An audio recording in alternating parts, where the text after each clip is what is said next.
Janeiro, ele tinha um grupo de jovens que evangelizavam, que iam para o monte, e eu ouvindo a palavra do pastor, eu pensando, meu Deus, será que a geração do pastor e a minha geração, eu acho que ele é só um pouquinho mais novo que eu, mas eu acredito que essa geração não se perdeu, porque eu vivi esse tempo. Eu vivi um tempo onde em congressos, em festividades de jovens na sua idade, Jesus batizava no Espírito Santo. Jesus levantava e levantou mesmo pregadores, profetas, profetisas, rapazes e moças apaixonados por Jesus, que eram tão apaixonados por Jesus que eram radicais mesmo, que abriam mão de amizade, abriam mão de companhias. E hoje nós vemos muitos dos nossos jovens flertar com aquilo que o mundo oferece. Eu não quero aceitar que nós jovens sentimos Deus apenas aqui, quando os instrumentos são tocados, quando solta o playback, quando temos a oportunidade. A mesma graça, o mesmo poder, a mesma alegria deve nos acompanhar em casa, na obediência aos nossos pais, deve nos acompanhar no trabalho. Precisamos ser o melhor estagiário, precisamos ser o melhor funcionário, devemos usar esse dom, essa graça, para abençoar outras pessoas, que o Espírito Santo de Deus que nos usa aqui na igreja, nos constranja a ser usado da mesma forma na padaria, no supermercado, aonde nós formos, devemos ser usados por Deus. Glória a Deus, aleluia. Dizendo isso, irmãos, quando nós estamos em caminho paralelo entre o chamado, compromisso e a nossa vaidade, Deus nos para.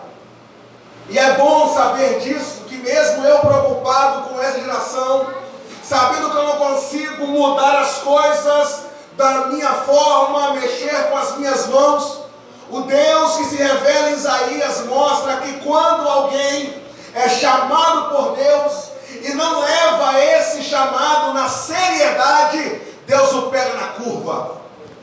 Deus marca o dia, Deus marca a hora, para mostrar que nós não podemos viver uma vida cristã de fachada, uma vida cristã rotulada. Nós precisamos viver de verdade, até que Deus desenvolve em nós 3 perspectivas. E é sobre isso que eu quero falar nessa noite. Se você prestou atenção, você leu a palavra do Senhor comigo no capítulo de número 6 de Isaías. Aleluia. Aonde a maioria dos temas desse capítulo diz sobre a visão de Isaías e o seu chamado. Só que Isaías já era profeta desde o capítulo 1, capítulo 2, capítulo 3, capítulo 4 e no capítulo 5, Isaías já era profeta.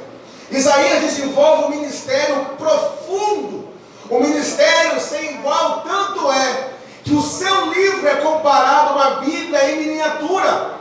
Isaías tem 66 capítulos, assim como a Bíblia tem 66 livros. Do capítulo 1 até o capítulo 39 é uma palavra de justiça, é uma palavra de sentença. Do capítulo 40 até o 66, uma palavra de redenção, uma palavra de transformação, uma palavra de recomeço. E alguns dividem de fato a Bíblia, o livro de Isaías como se fosse a Bíblia em miniatura. 740 anos antes de Jesus vir à terra, Isaías já profetizava com detalhes como seria a morte de Jesus Cristo. Quem não conhece o texto de Isaías 53, quando fala sobre a morte vicária de Jesus, que ele subiria ao matadouro como a ovelha muda, ele não abriria sua boca. E essa mesma palavra de confronto nos traz consolo, dizendo Isaías que o castigo que estava sobre ele nos traz a paz.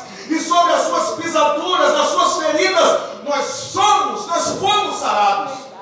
Esse ministério ele começou de forma obtusa, começou de forma que nós precisamos entender que Isaías sempre apontava para o outro. Ai de vós, só que o ministério não é para apontar para o outro. O ministério que Deus nos dá é de um concerto particular primeiro.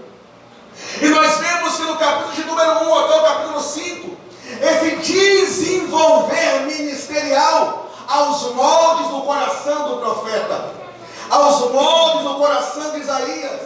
Nós não podemos viver uma vida cristã, nós não podemos desenvolver nossos dons e talentos aos nossos moldes, aos nossos interesses, como nós entendemos de acordo com a nossa cosmovisão.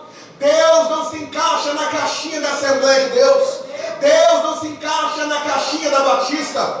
Deus não se encaixa na caixinha da Maranata. Deus está muito acima de qualquer placa. Deus não se encaixa apenas no culto de jovem. Deus não se encaixa apenas no culto de irmãs. O mesmo Deus que trabalha, o mesmo Deus que nós dizemos que a quinta-feira, que a sexta-feira, que a quarta-feira é um culto de vitória. Nós jovens precisamos entender que a escola bíblica dominical também é um culto de vitória, que o ensino da Bíblia, que ensina a palavra, também é um ensino, é um culto de vitória. E nós estamos moldando aos nossos jovens, nós estamos moldando aos nossos adolescentes o evangelho rotulado, o evangelho moldado. Precisamos cativar a mente dos nossos adolescentes, adolescentes que são atraídos 24 horas pelo TikTok, pelo Instagram, pelo Facebook. Esses jovens precisam entender que eles não podem sentir Deus apenas no templo, no prédio. Quando o diabo vir atacá-lo na sua carne, na sua natureza, ele vai ser tomado pelo Espírito Santo e dizer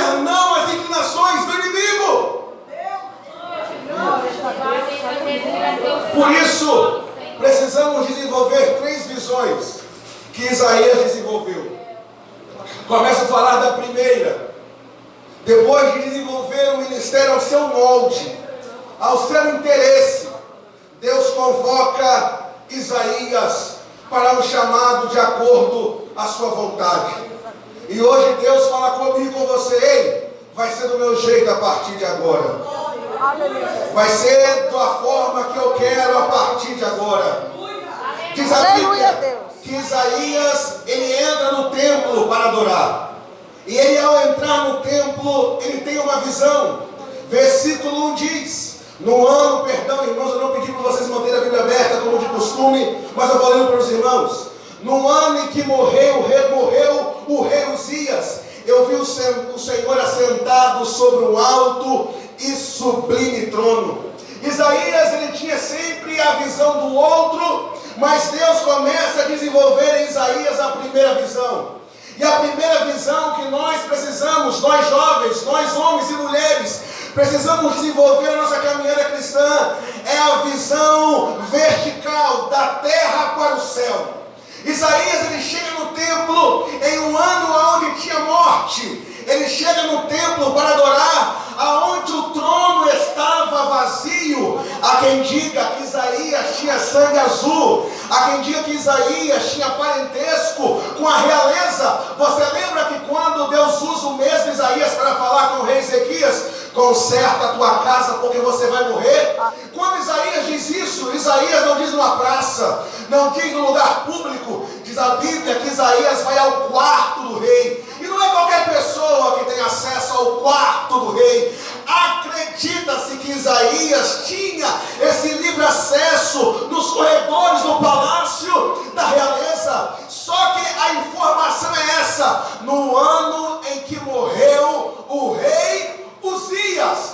Ou seja, não tinha representação política e terrena. Não tinha autoridade humana na terra. Não tinha ninguém para direcionar à direita ou para a esquerda na terra. Mas o Deus que nós servimos desenvolve em nós a visão não terrena, mas uma visão celestial. Deus nessa noite nos diz: da mesma forma que eu fiz com Isaías, eu vou fazer